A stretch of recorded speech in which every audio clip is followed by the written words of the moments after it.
திருமாலிருஞ்சோலை அருள்மிகு ஸ்ரீ கள்ளழகர் திருக்கோவில் ஆடிப் பெருந்திருவிழா.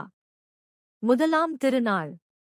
ஸ்ரீ கள்ளழகர் வெள்ளி அன்ன வாகனத்தில் எழுந்தருளி, திருக்கோவில் கம்பத்தடி மண்டபத்தில் இருந்து புறப்பட்டு, நந்தவனம் மற்றும் ரத வீதி சுற்றி 18ஆம் படியானுக்கு பெருமாள் மாலை சமர்ப்பித்த பின், உடையவர் சன்னதி முன் எழுந்தருளி சாற்றுமுறை நடைபெற்ற பின் திருக்கோவிலுக்கு எழுந்தருள்தல்.